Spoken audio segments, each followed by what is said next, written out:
This is a website optimization report that shows exactly how likely someone is to convert to be a customer or a lead once they get onto a website. And I created this in just about 2 minutes without having much experience with creating these kinds of reports. And I'm going to show you exactly how we did it. And at the end of the video, I'm going to compare how ChatGPT did with this task compared to Bard. So stick around until the end to see how they compared. It's pretty funny. So what I did was found a random plumber's website by just Googling plumbers in Los Angeles. And I came to this website here, which looks pretty optimized. They have their keywords set as the H1 or the header of their website. They have a lot of other information, and they have a big schedule online button, which is really helpful for converting. And in case you're not familiar with how to convert the most amount of leads on your website, there's a couple different things that you need to do to be highly optimized. The first is make sure that you have your call to action very clear and that you use it over and over again on your website so that if they're scrolling or on different pages, they can easily click the button that brings them to where you want them to be. In this case, they're trying to get someone to book an appointment by scheduling online. The next thing that you need to do is make sure that you show your reviews or customer testimonies because that gives people that are on your website confidence that your business is legitimate, that you're good to work with, and that'll also help them take the next step to call you. The last thing that's really important for conversion is making sure that your website has enough information on it to educate the customer as to what it is that you do so they feel comfortable booking an appointment with you and knowing that you are able to help them with their problem. So what we did was went over to ChatGPT and we asked to pretend that you're a website conversion optimization expert or consultant and review, then rate my website from 1 to 100 because we want this to be done on a scale. Then we wanted to ask how likely they are to convert from a visitor to actually buy from me. And then I provided the link to the website. So to do this, you need to make sure that you have ChatGPT 4 enabled and you're using Browse with Bing so it can actually go out and search the internet. Then I wanted it to use its own grading scale based on what it knows about online conversions and then write me a very detail-oriented report in a format that's easy to understand if you're just going to send this to a client as a way to show them how well you could help them optimize their website. Okay, so when I ran this report, it took a minute or two to generate, and then what you can see is that it broke it down really nicely and let us know what we did well and then also gave some suggestions on how we could have improved. So it rated the website an 80 out of 100 in my 100-point scale, and that's pretty cool.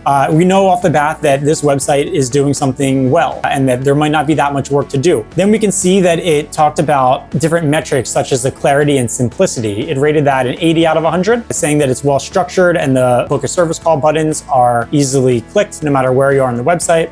Then it set a metric for relevance and engaging content, and it said that they're doing this well. Trust and credibility. This website mentioned their 5-star rating in multiple areas. That's why they performed a 90 out of 100 for that. Speed and performance, it rated it a 70. You know, I'm not entirely sure that ChatGPT is able to actually check the speed and performance of a website or the mobile optimization score. So it might be just hallucinating this data. So if you are used to using other tools like the Google developer tools that can check this, then I would definitely suggest that you do that when running your own report. But I could be wrong. Maybe they are actually able to search and find these. Keep scrolling down. It starts to go on about SEO and visibility and giving more information about that. Round up, they're giving it a 79 out of 100. And now it's giving some recommendations. So it's really focusing heavily on the optimization of the site speed. Since this website is doing so many great things already, it's really focusing on the site speed and the mobile optimization, which are definitely important because the longer that it takes to load your website, the more likely someone is to bounce off that website. So you always want to consider how fast it loads. And then also mobile optimization is important because 90% of people are searching Google for a plumber near them, and most likely they're using their cell phone to do it now. So they're going to find the mobile website. So that was pretty cool. It gave us a really nice and easy to use report that we can send to a lead or just use for ourselves so we know how to optimize our own business. And I just copied and pasted it over to a Google Doc to make it easier if I was to go and send this to a potential client. And this whole thing just took about a minute and a half to complete. And what I want to do now is show you how Bard compared to ChatGPT. So I'll show you the Bard results now. You can see I asked Bard the exact same thing and it basically just said, sorry, I couldn't find the conversion rate. Here's some other stuff you need to do. So it's really interesting to see the difference between ChatGPT and Google's Bard in completing these kinds of tasks. It looks like ChatGPT is more willing, able to go and think critically and find solutions. And in some cases, like we saw, hallucinate and make up data. Whereas Bard is more likely to just give you the facts that it has and help you do it yourself if they're unable to. So if you thought that this video was cool, then be sure to subscribe to the channel. We put out new marketing videos once a week. And if you thought that this was helpful for your business, then please let us know in the comments. We'd love to talk to you. to, and don't forget to like this video. Thank you.